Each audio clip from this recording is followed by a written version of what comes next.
Je suis très content aujourd'hui de vous retrouver dans cette vidéo pour vous présenter une nouvelle imprimante 3D, l'AlphaWise U20.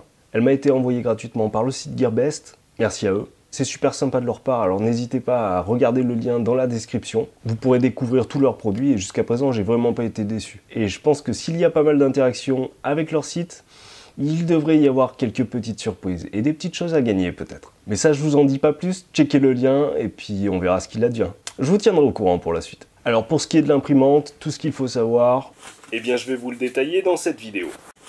La machine est plutôt bien organisée, il y a la plateforme d'impression, le boîtier de contrôle et le support de bobine de filament. Au déballage, vous allez vous trouver face au plateau chauffant et sa base. Une fois qu'on a sorti ça, on a accès à l'extrudeur et son cadre, le boîtier de contrôle et une boîte qui contient tous les accessoires. Il n'y a plus qu'à installer tout ça, tous les outils de montage et de réglage sont fournis et comme la machine est déjà prémontée, ça va aller assez vite. Il faut bien prendre par contre le temps de lire la notice qui se trouve sur la clé USB et le montage est un petit jeu d'enfant.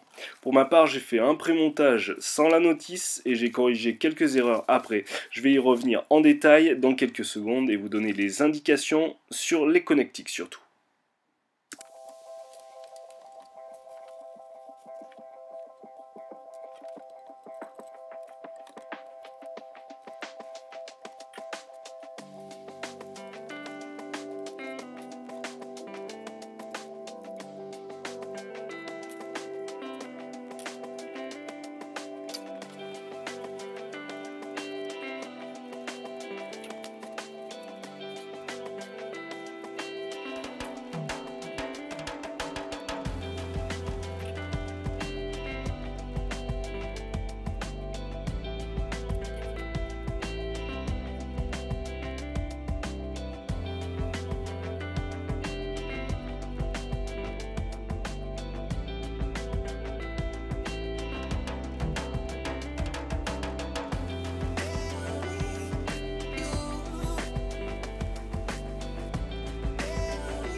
Pour l'alimentation, les câbles sont bien différents des autres, on peut vraiment pas se tromper dans les branchements. Après le bouton d'alimentation mis sur ON, on accède au panneau de contrôle qui est tactile et intuitif. Le filament est poussé dans l'extrudeur, là c'est comme sur toutes les machines, pas très complexe.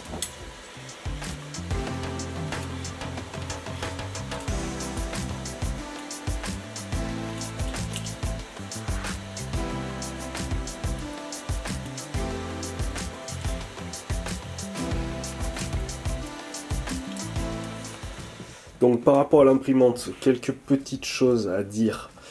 Au niveau de l'installation, donc vous allez bien mettre en face, non pas du moteur, mais des poulies de coulissage, des roulements ici. Hop, le plateau chauffant. Dans ce sens-là. Hein. Là on est dans le bon sens de montage, avec toutes les corrections effectuées. Vous avez donc le plateau donc, qui coulisse ici. Hop, je vais l'avancer comme ça. La buse d'extraction, donc l'extrudeur ici, avec, donc là il y a la buse, ici c'est la buse, il y a un contre-jour, on n'y voit pas top, mais bon, ça va le faire. Ici ça renvoie vers le conduit du filament. Je vais vous détailler un petit peu tous les branchements, que ce soit correct pour tout le monde. Déjà au niveau des côtés. Sur la droite, vous allez avoir cette fixation là, donc sans le capteur. Le capteur, il va se brancher sur la gauche, c'est-à-dire ici, ce qui va nous donner la profondeur, en fait, l'arrêt de la buse sur l'axe. Au niveau du câblage, je vais vous faire des photos, peut-être ce sera beaucoup plus simple. On a à ce niveau là, donc là on est sur l'imprimante de face, on va sur la gauche ici vous avez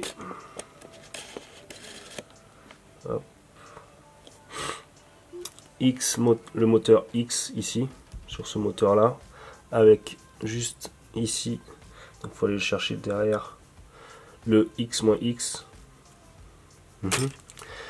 Donc ça, c'est le câblage qu'on va trouver avec, dans la même gaine que ça, l'extrudeur.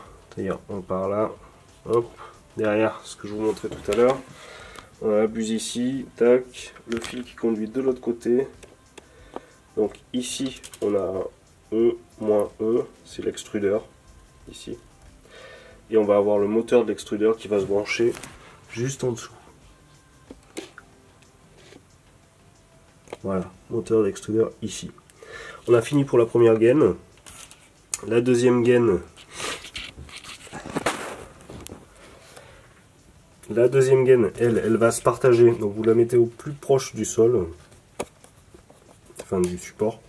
Vous la mettez au plus proche du support. Elle va se séparer avec un câble Y-Mot, donc pour le moteur, qui va se brancher dessous, Y-Mot. Et ensuite, ici, on va avoir un autre câble, Y-Y, donc qui vient là, sur l'axe aux coulisses, le plateau.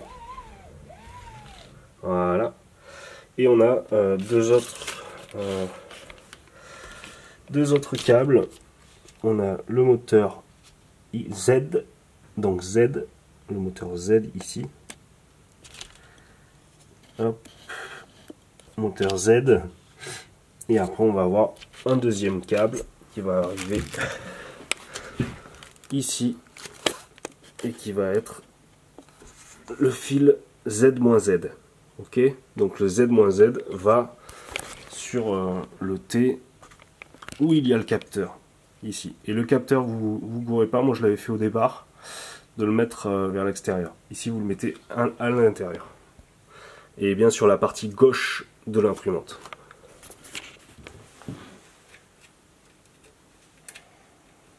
Pour imprimer, il faut utiliser une micro-carte SD qui est fournie. On choisit le fichier directement sur le panneau tactile. Ensuite, on peut avoir accès à quelques ajustements, notamment sur la température du plateau chauffant, la vitesse d'extrusion et l'impression, la température de la buse aussi, la ventilation et les épaisseurs de couches. Vous pouvez bien sûr mettre l'impression en pause ou l'arrêter à n'importe quel moment.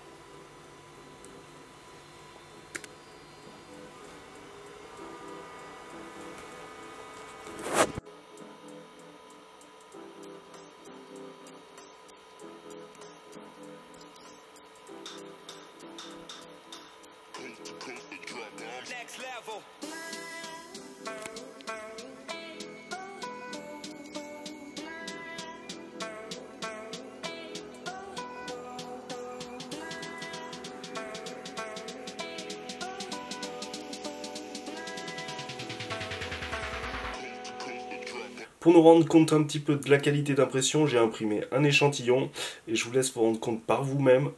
C'est plutôt de la balle.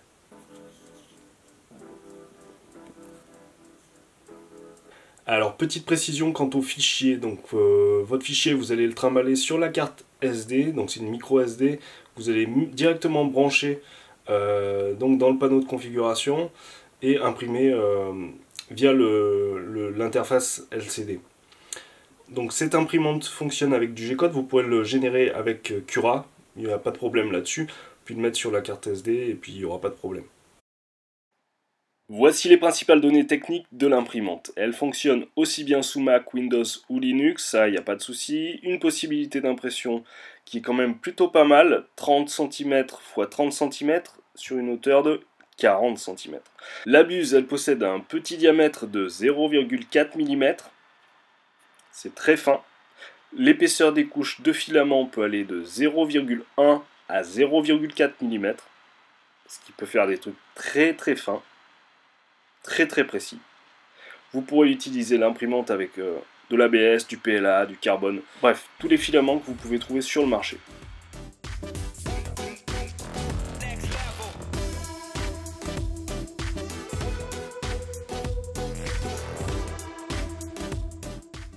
Voilà, j'espère que cette vidéo vous a plu, je vous dis à la prochaine, on se retrouve très vite, bye bye.